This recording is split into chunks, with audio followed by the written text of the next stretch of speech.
Hey everyone, this is Jairo from The Grind Fitness and welcome to my channel. On this channel, you're going to learn how to take care of your body while we do this wonderful sport called Jiu-Jitsu. Everything from joint strength training classes to mobility classes, as well as yoga and many other professionals to teach you what is the best path for you and your Jiu-Jitsu journey. If you haven't already, please do me a favor, hit the subscribe button, hit the bell. You know what to do. Share this with somebody if you think this might help the community to be able to take care of their body for their journey on Jiu-Jitsu. Oos guys, hope to see you on the mat.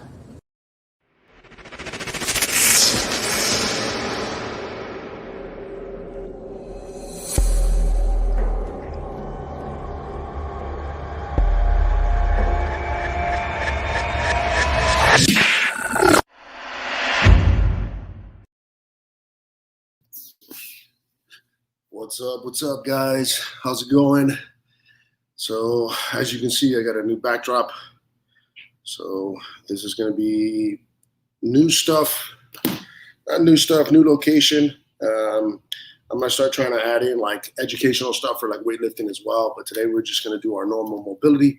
So if you've never seen this before, you've never actually kind of taken one of our classes, do me a favor, hit that like button, subscribe, share this. We want other people just like you to kind of take advantage of all these classes. You can also follow us on all our wellness for jiu-jitsu stuff. But just to give you a little background, what we're doing here, if you've never taken any of these classes before, this is basically joint strength training and movement in order to help your body become a better human. We do a very combative sport, jiu-jitsu, and the more we do the sport, the less we learn how to move like a human. And this is what these exercises do. It creates equilibrium so that the aches and pains that you normally have will be much more subsided. So a couple things that you might need, depending on your skill level, you're going to need some yoga blocks. You might need a tennis ball. And if you're strong, I don't have the strength to do it.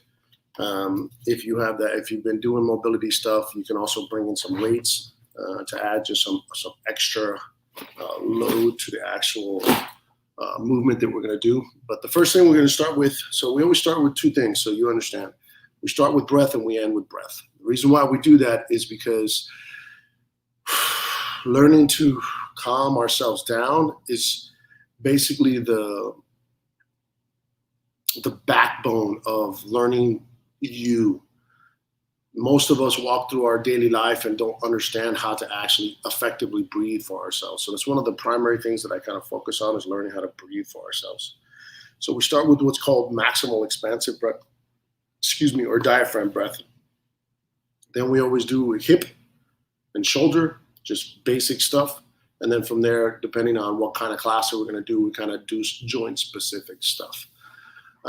So every once in a while, you're going to see me looking at my phone. It's just my cheat sheet just to make sure that I'm kind of guiding everybody into that process. Okay, so if you've never done diaphragm breath here, so sit Indian style. You can also lay down if you like.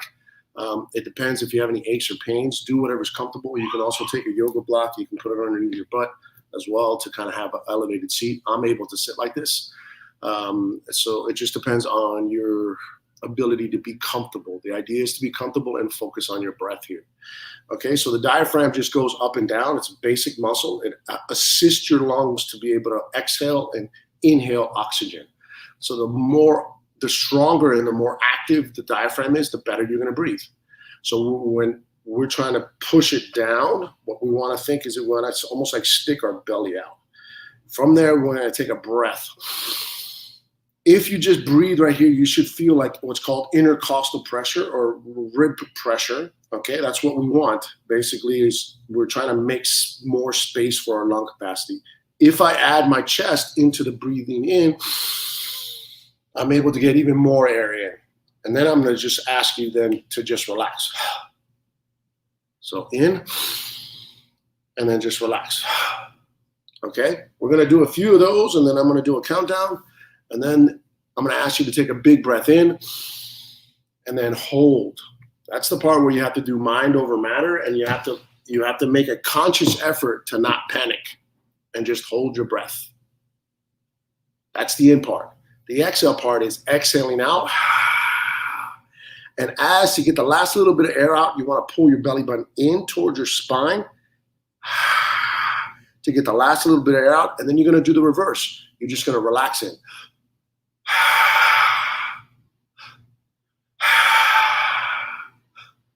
Okay, we're going to do a few of those, and then I'm going to ask you to hold. I personally like to close my eyes, keeps me from being focused on everybody around me. I also like to make sure that, I don't get distracted or I don't feel silly about the motion, because when you first do this, you're going to feel a little silly. So don't get too caught up in it. I personally try to close my eyes and think of it as a meditative state, So let's get ready. Go ahead and sit down. Close your eyes. Center yourself a little bit.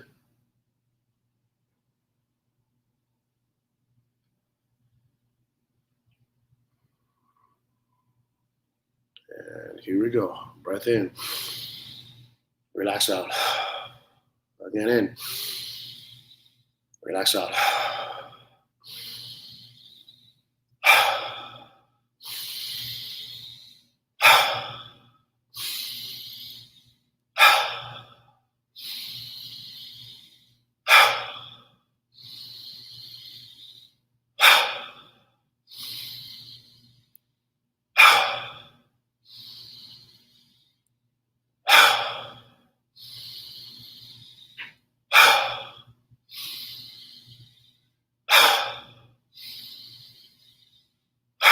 Keep going.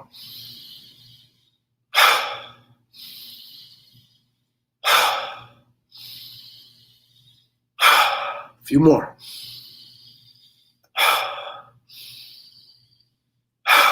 Last two.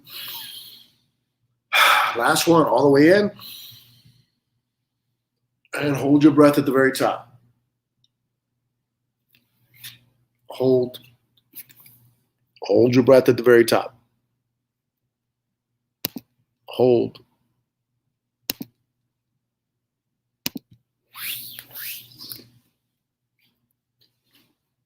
Hold your breath.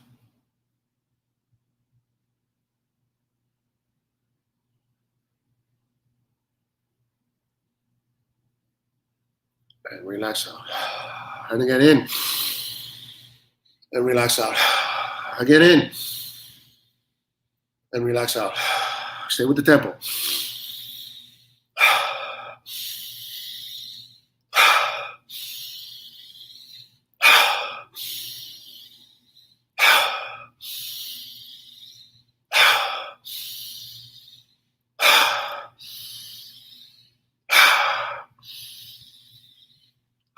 A couple more.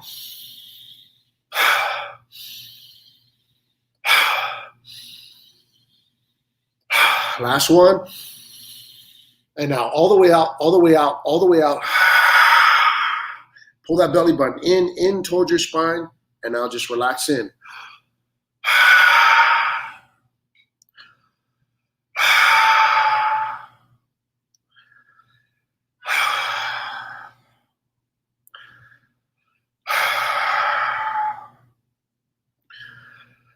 A few more.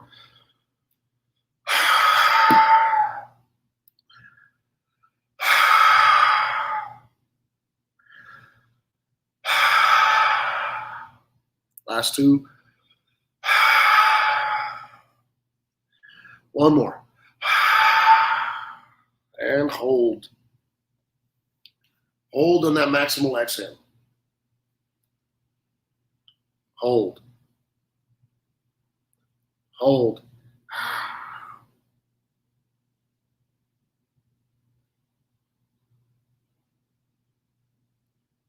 Pull that belly button in.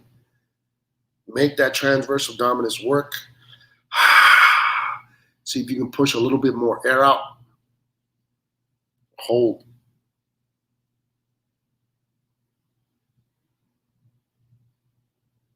And relax in.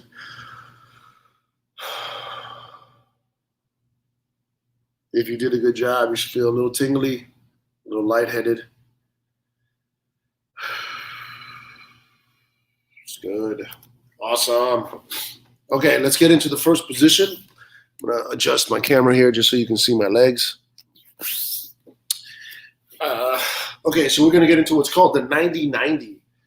So front leg is going to be at 90 degrees. Trail leg is going to be at 90 degrees. Everything is active. So really look at each and everything where you're kind of looking in both directions. So that way everything is kind of angled on the back end. Everything is angled on the front end. So everything is at 90 degrees. Now, if you pay attention, what we want to do is actively press that front knee down. So I'm going to exaggerate it here. If I actively press that front knee down, it forces me to push my tailbone up towards the ceiling. That's what we want. We want to have a tall spine and be able to kind of do this. So I'm going to use yoga blocks because the yoga blocks assist me to be able to create that tall posture in order for me to actively press that front knee down. If you've never taken this class before, what we're going to do is we're going to do Pails and Rails, okay? Pails is just think push. We're going to push down on the back foot. So I want you to think that you're kind of trying to press your foot through the mat, okay? You're not obviously going to be able to do that because the mat is there and it's stronger than you are. But the idea is to slowly start to rev up the amount of effort that you're going to push into the mat. So with the first round, we want to start slow, 10%, 20%, 30%, 40%, and then hold. Isometrically contracting and maintaining that effort into the mat, okay? But not yet. Check in with your posture. See if you can push that front knee down. Put up that tall tailbone, tall spine, and try to see if you can hinge over your front hip. Find that end range. Adjust yourself accordingly. I'm a little stiff. I trained kind of heavy last night, so I'm a little still stiff. And here we go. Start pushing down on that back foot. 10%. 20%, 30%, 40%, and then just hold the effort. Hold.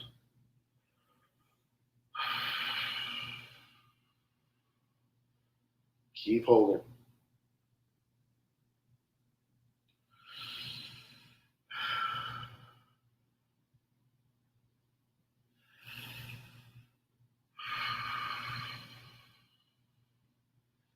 Goal here is not to push and then relax. The goal is to keep a constant, steady push.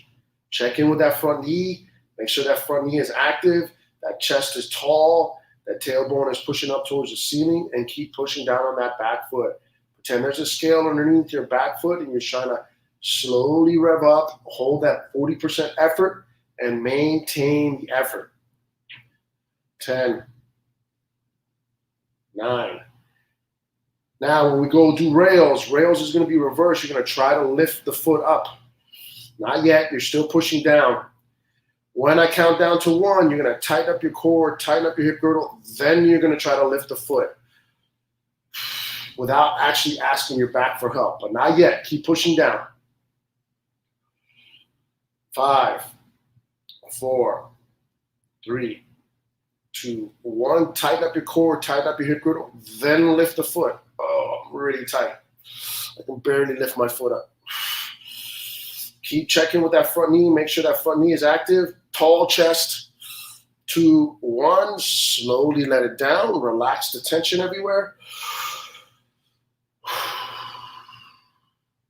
Wow, I'm actually very, very, very, very rigid this morning from yesterday's training.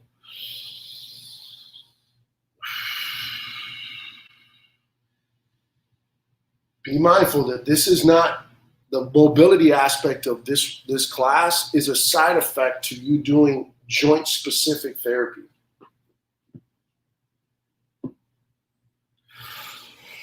And here we go. Check in with that front knee. Make sure that front knee is pressing down, that tailbone's to the ceiling, that tall chest, and start pushing down again on that back foot. This time we're doing max effort. So 10%, 20%, 30%, 40%, 50%. Everything you got into that back foot. As heavy as you can possibly do it. Once you break that 50% mark, you should start shaking. If you're not shaking, you're not pushing heavy enough on that back foot. Keep digging. More. More. 10. There you go. 9, even heavier. 8, 7, 6, 5, 4, 3, 2, 1. Tighten up your core, tighten up your hip girdle, then lift the foot. This is where the cramps get real. Everything should be feeling here. Lift that foot up. 3, 2, 1. Slowly let it down. Relax the tension everywhere. Now, if you notice, I actually got a little bit of a cramp on that front hip as well as the internal rotator of my back hip. Slowly get yourself out of it. You're going to extend the front leg, whichever leg was in the front. You're going to bend the leg that was the trail leg. You're going to place your hands on your hips. This is for information. Your hip girdle should not be moving. If you feel your hands are moving, that means that you're not holding your hip girdle and your midsection tight.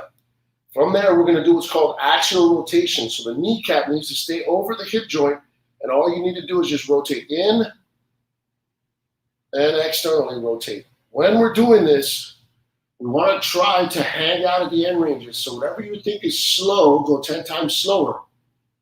Go back and forth and see if you can get 1 or 2 extra degrees out of each direction.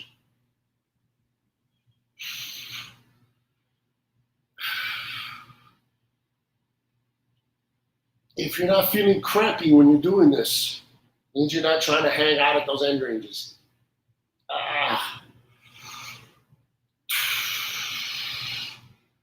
One more each direction.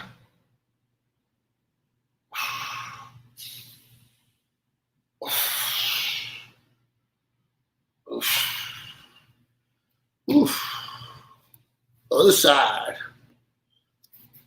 So now the opposite leg's in the front. Opposite leg is the trail leg. This side for me is very limited. I've hurt my left side of my body many, many times. So my left hip is not nearly as mobile. I've gotten toe hold on this leg before, on this left foot as well. So I have quite a few imbalances on this left leg. So I have much more rigidity from one side to the other. I'm sure you guys are going to feel the same thing with specific things, okay? Which is why isolating joint by joint in these routines are beneficial for us as jiu-jitsu players, because when we get hurt, it's never like across multiple joints. It's usually joint specific. Okay, check in with that front knee. Make sure that you're pressing that front knee down actively with your leg power, pushing your chest up, tailbone out to the ceiling. Everything's at 90 degrees. Your foot is in dorsiflexion at 90 degrees. Your knee is at 90 degrees right in front of your front hip. Trail leg as well, 90, 90 everywhere. Find the end range, whatever that looks like for you, where there's like a slight pull on that front foot.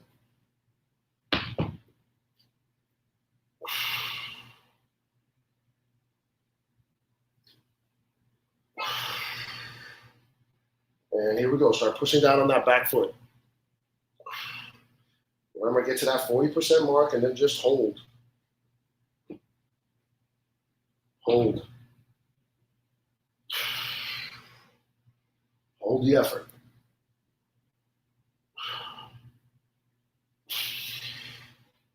Hold. Check in with that front knee. Make sure that front knee is active. That chest is up. Tailbone to the ceiling. Remember, what we're trying to do is isolate the hip so there's a disengagement from the spine. The more you can get your hip to work as a hip, the better everything else movement-wise helps, from your squats to your jiu-jitsu to everything. You want an independent from joint to joint. And maintain. 10, 9, 8, 7, 6, 5, 4, 3, 2, 1. Reverse. Tighten up the core, tighten up the hip girdle, then try to lift the foot. Oh, I can't even get my foot up on this side today. And try to get it up, try to get it up, try to get that foot up, holding that core strong. 2, 1, and relax. Whew. Almost gave myself a cramp here. Relax the tension everywhere. Give yourself a breath. This is where the breath is important. Beautiful. Pressing that front knee down again. Chest tall, tailbone to the ceiling. Start pushing down on that back foot. Start revving up 10%, 20%, 30%, 40%, 50%. And you should start shaking. Keep pushing. Keep pushing. Keep pushing. Push heavier, harder. Everything you got into that back foot. 10, 9, 8, 7, 6, 5, 4, 3, 2, 1. Tighten up your core, tighten up your hip girdle, lift that foot. I can't even do it. 5, lift it up, lift it up, lift it up. 3, 2, 1. Oh, 5. That was hard for me. That was hard for me today, guys. Oopa. Straighten the front leg, bend the trail leg up over your hip, hands on your hips, and just back and forth, guys.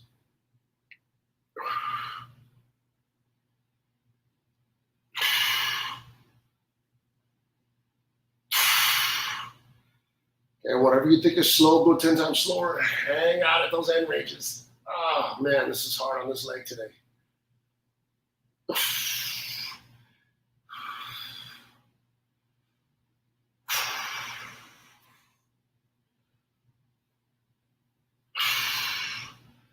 Remember, guys, all this stuff is communication to your body. It's cramps, aches, and pains.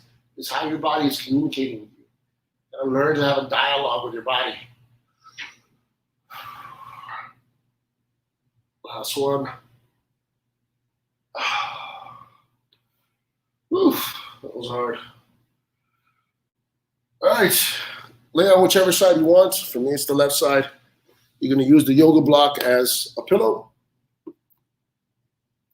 You're gonna extend the bottom arm straight. You're going to take the top hand, put 2 fingers, you're going to place it at your elbow. You're going to pull your elbow away so that more of your shoulders underneath you. You're going to take the top hand and you're going to, like a feather, you're going to kind of lightly allow it to like fall downwards, okay? What we're doing is we're trying to get into internal rotation or basically a Kimura, guys. So the Pails part is going to be pushing up. The rails part is going to be trying to internally rotate more and reach more towards the mat, okay? Right now, just find your end ranges. For the people that are really flexible, okay? The people that have like very good internal rotation, which is great that you're flexible like that, but you want to increase the strength in that range of motion. So just sit there for a little bit, guys. Find that end range. If you are flexible like that, what I want you to think is you have to actively press your front hip or your bottom hip into the mat and your bottom shoulder into the mat. So there's a little bit of a gap in your midsection here. By doing that, what it does is it forces the shoulder girdle to lock in place so that way it's 100% internal rotation of the glenohumeral joint, okay? Which means that you're normally going to be able to do this, but then all of a sudden your range of motion is going to be limited because your shoulder girdle is locked in place. So I don't need to do that because I'm not that flexible. It's just an added workload for me. So I just need to find that end range for me, wherever that looks like. So bear with me while I find it.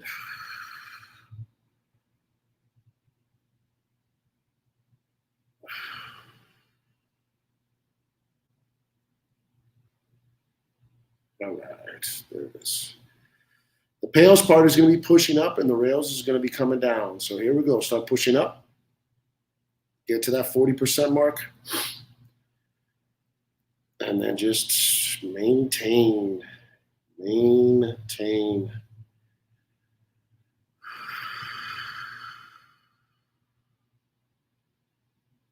Just like that, guys. Hold.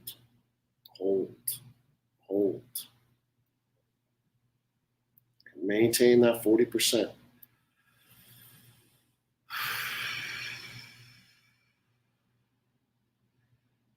Keep going. 10, 9, 8, 7, 6, 5, 4, 3, 2, 1. Reverse. Try to reach towards the mat. Reach towards your belt buckle. Really, really try to reach. 3, 2, 1. Just giving myself a cramp. Top hand meets the bottom hand. Oh, getting a cramp in my internal rotator. Good, here we go. Start pushing up again. Now we're doing max effort. Push everything you got now. 10%, 20%, 30%, 40%. Again, think someone's trying to submit you, Kimura, and they're trying to break your arm, and you're not going to allow them. And you're resisting it. Keep pushing up. Harder, heavier. Everything you got into it. 10, 9, 8, even more. Still not pushing hard enough. 4, 3, 2, 1. Reverse. Really try to reach towards that belt buckle. Reach towards that mat. Reach. 3, 2, 1. Top out meets the bottom head. Getting a cramp. Oh, Jesus. Slowly get yourself out of this. Oh, wow. That was intense. Oof. Come up to your knees. If you have the ball, the tennis ball, grab the tennis ball. Let me back up from the camera a little bit. We're going to basically put our arm on a shelf. We're going to squeeze the tennis ball, and we're just going to do the same thing that we were doing for the hip. Now we're doing it for the shoulder. So external rotation, internal rotation. External rotation, internal rotation. Keep going back and forth, guys. Making sure that you're actually squeezing the tennis ball while you're doing it. As you go back and forth, trying to hang out at those end ranges.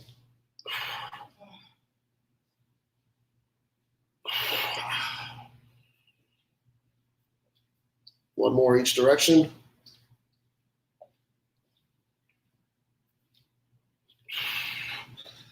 Beautiful. Oh, that was taxing. Other side. Set yourself up. Other side.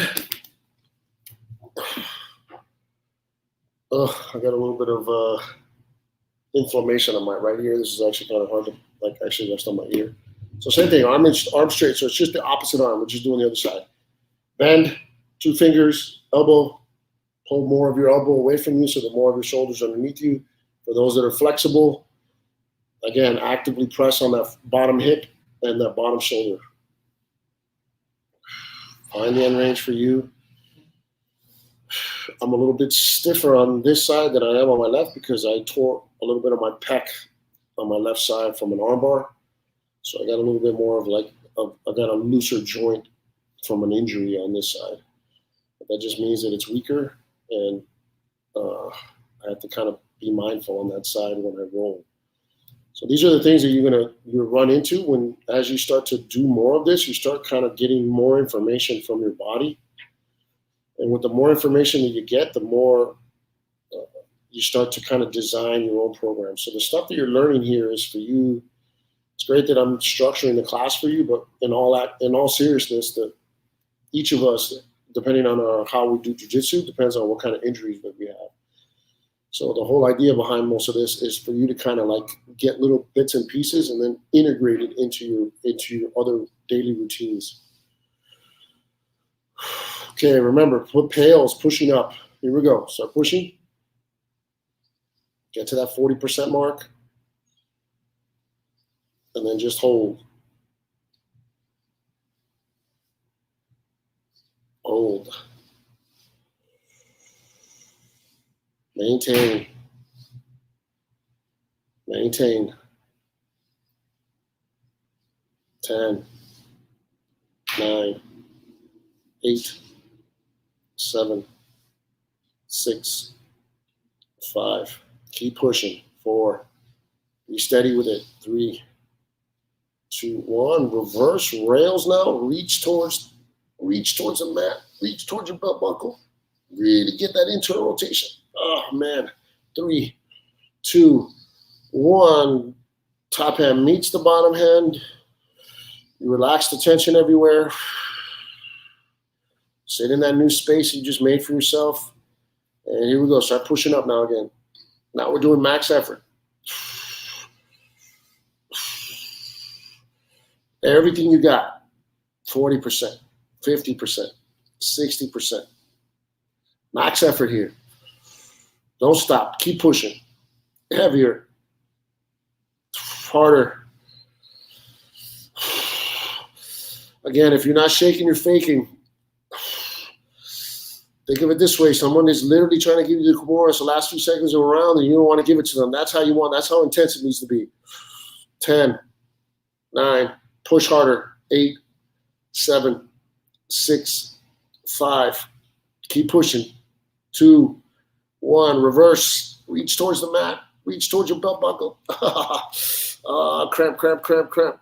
Keep going. Keep reaching. Keep reaching. Keep reaching. Keep reaching. 3, 2, 1.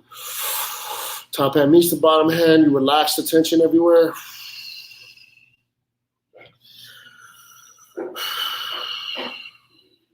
Slowly get out of it.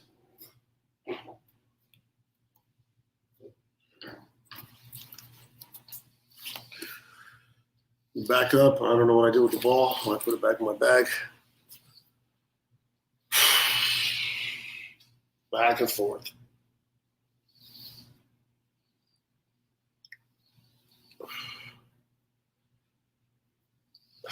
So my teammate is about to start vacuuming. So if you hear like some vacuum noise in the background, it's just him cleaning up the mat because we're going to do some no-gi in a little bit. Just ignore the background noise. I'll try to talk a little louder once he starts kind of vacuuming.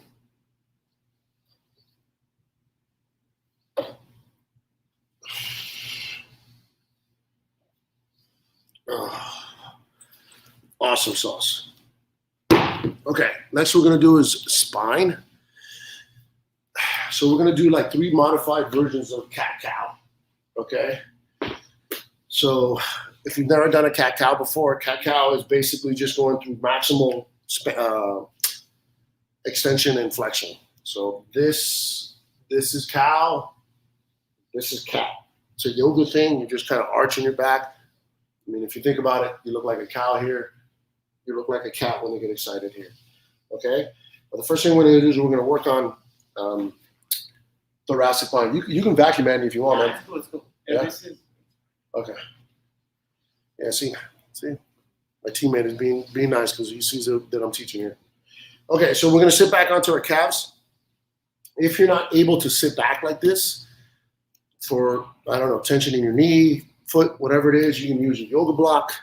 You can use anything. The idea is to kind of limit the motion that you have on your lower back and try to make more range of motion on your upper back. That's what we're trying to do. Okay? So you're just going to walk your hands in towards your knees. From there, what we're going to do is you're going to think that you're tucking the pelvis under and you're rolling up your spine up to the thoracic area until you drop your chin down. From there, you're going to do the reverse.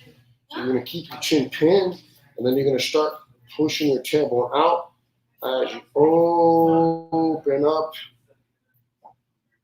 And then you're going to then extend and then use the head. Okay?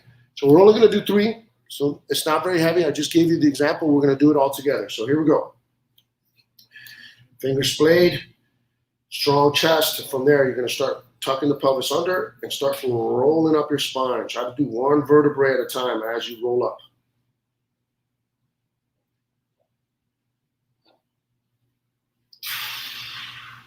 Really exaggerate that upper back. Keep your chin pinned now. Now you're reversing. Start pushing that tailbone out. Rolling up the spine. 1 extension. Mid back. Upper back. Really extend until your chin comes last. Keep your chin pinned to the ceiling. Start tucking the spine under.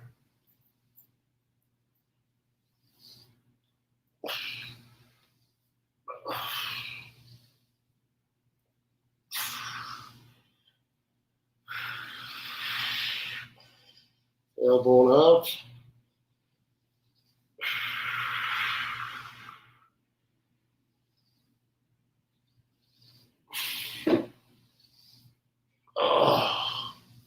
Last one, tucking the pelvis under. One vertebrae at a time, guys. That's what you really got to think.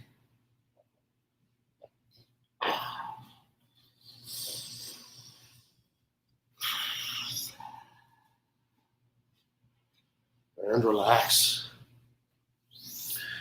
Okay, next we're going to do is, now we're going to the bottom end. So first we did the top end, maximal flexion and extension for the top end of your back. Now we're going to do it for the bottom end of your back. So what you want to do is drop down to your elbows, interlace your fingers, place the top of your head onto the mat, round your upper back, make any adjustments you need to in order for you to keep a rounding of your upper back.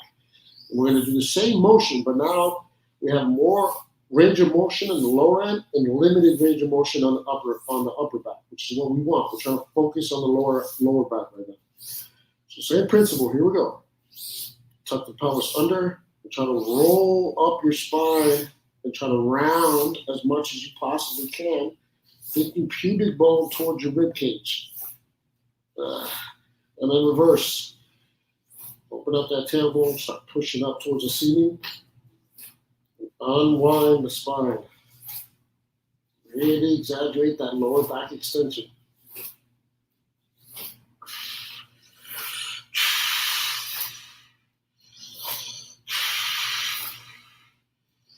Reverse, tucking the pelvis under.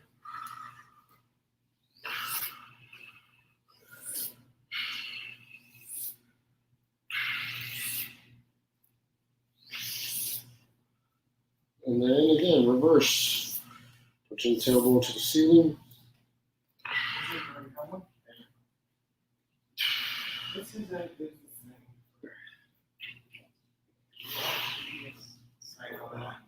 Last one.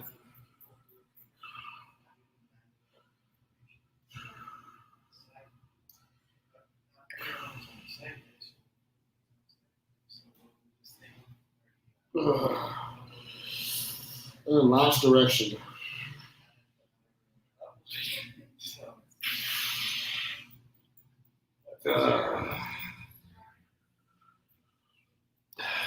If you do a good job with that one, you should feel almost like a little bit of a pull on the front end of your hip, because the goal is to rotate the hip girdle, maximally hold the hip girdle tight.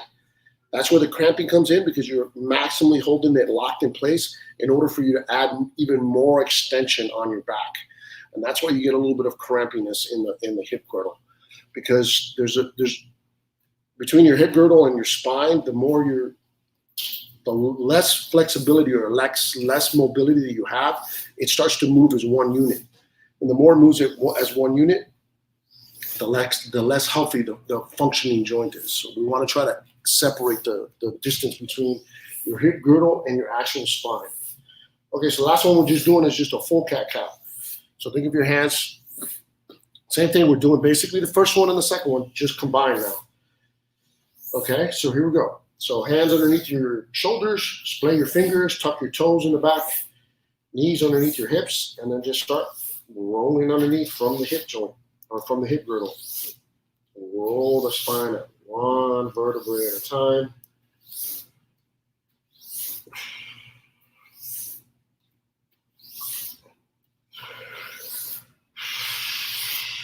Max everything out. Keep your chin pinned to your chest. Start unwinding everything. Pushing that tailbone up. Rolling up your spine.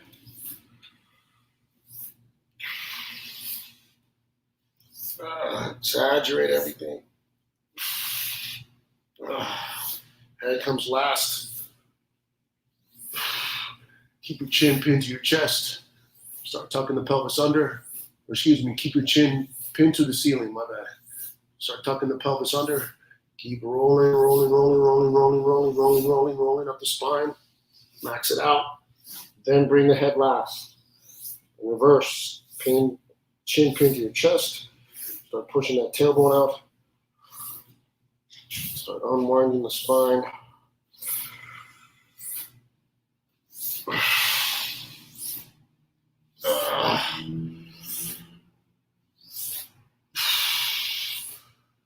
Last one in each direction. Putting the pelvis under.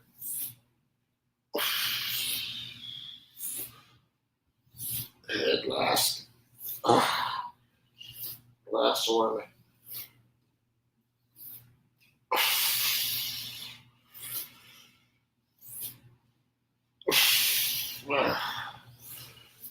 Awesome.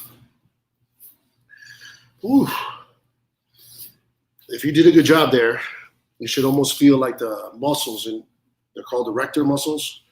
They're the muscles like literally adjacent to your spine that run up and down your spine. They cause flexion and extension, basically eccentrically and concentrically. The better you get at doing those cat-cows and the larger range of motion you get between each individual vertebrae, the more muscle recruitment you're going to request. And you literally feel like it's like cramping, like right around your spine, which is what we want. Okay, take the yoga block, place it between your knees. You're going to squeeze the yoga block. Let me back up so that you can, so that I'm in the camera. You're going to hug yourself. We're just going to do what are called thoracic C.A.R.s. So actively pressure, squeeze your knees so that you're squeezing the yoga block.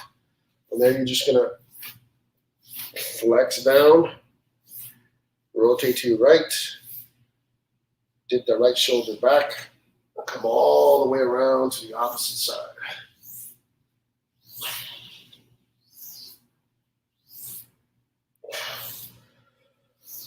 Repeat. Flex down, rotate to the right, dip the right shoulder back, come all the way around to the opposite side. Back to neutral, change directions. Flex down, rotate to the left, dip that left shoulder back, bring it all the way around to the opposite side. And one last one. Flex down, rotate to the left, dip that left shoulder back, all the way around to the opposite side.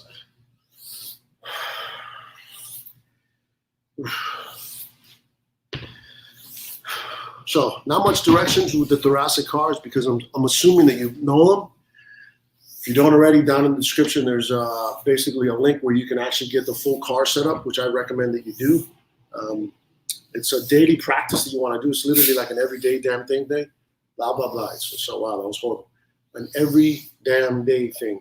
Yes, so doing it daily. So once you go through the C.A.R s routine, it's like on a separate thing. It should only take about 8 or 10 minutes. And I would highly recommend you doing it every morning because it's just information. It's the way your body communicates through force. So the more you're able communicating to each individual joint on a daily basis, the more information you're going to receive so that when you do these classes and I go through the C.A.R s, you know exactly how to do it. And then you can increase the intensity of how much range of motion you can actually participate in. Okay? All right, last thing we're going to do is we're just going back to the breath. So we did a little bit of, we did shoulder, we did hip, and we did spine. Today we didn't do any movement. We'll probably do some movement the next class. I just kind of wanted you to give you the framework of where you're at right now. Excuse me, I'm sorry. Little hiccup. Okay, so back to the Indian style, samurai style, whatever you want to call it. And now what we're going to do is we're going to do what we did at the very beginning, but we're going to try to catch the potential to connect kinetic energy. So we're going to breathe in, and then you're going to breathe out. You have locked potential energy here. If I just relax, the breath starts for me. I want to pick up where it drops off. So if I just relax, it starts for me. And then I'm going to pick up where it drops off. So you got to think of it as like a pendulum, that you're doing this, okay? So don't get too caught up in it too much. Just do the best that you can. Just keep going. The idea is for you to kind of maximally in, maximally out, maximally in, maximally out. It's literally called maximal expansive breath. So I want you to think max in, max out. Exaggerated. If you're by yourself, who cares what it sounds like? The whole goal is for you to do it to max in and max out. You want to practice that diaphragmatic work because it's going to help you when you're training. Okay? So here we go. Center yourself.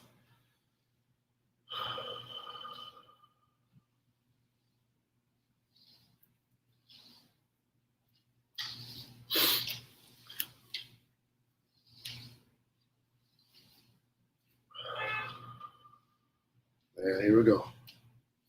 All the way in, all the way out.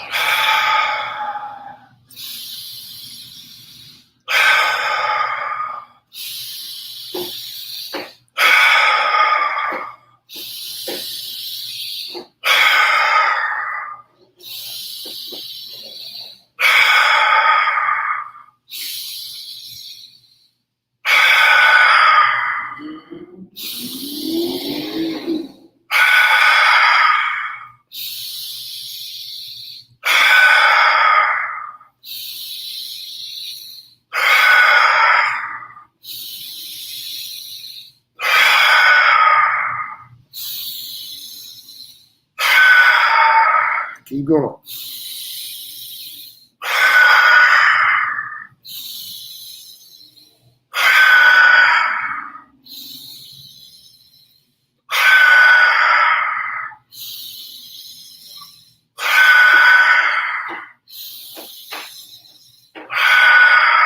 Last 3.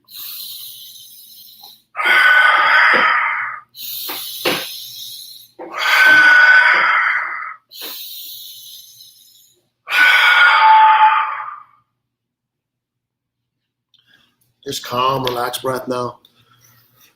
If you did a good job, you should feel a little lightheaded, a little tingly down your arms.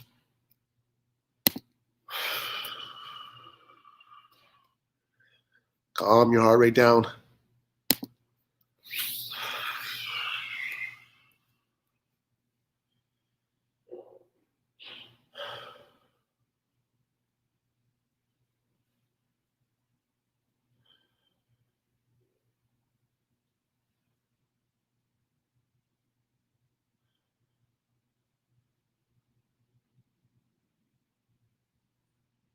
Let's do a couple big breaths together.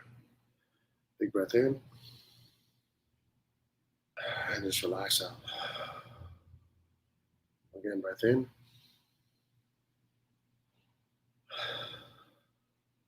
Last one, breath in.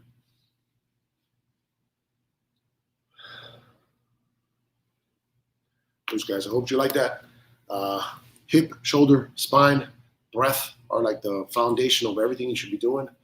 I recommend doing this, to be honest with you, 2-3 times a week, especially at the very beginning. Especially if you have very limited rotation of both shoulder and hip. It's only going to benefit your aches and pains. It's going to benefit your body while you're moving around. And yeah, you know we're going to get injured. It's jiu-jitsu, guys. So just understand that this is basically helps you be a better human so that you can continue doing this wonderful sport we call jiu-jitsu, guys. Oos, subscribe, follow, DM me if you have any questions, guys. I appreciate it.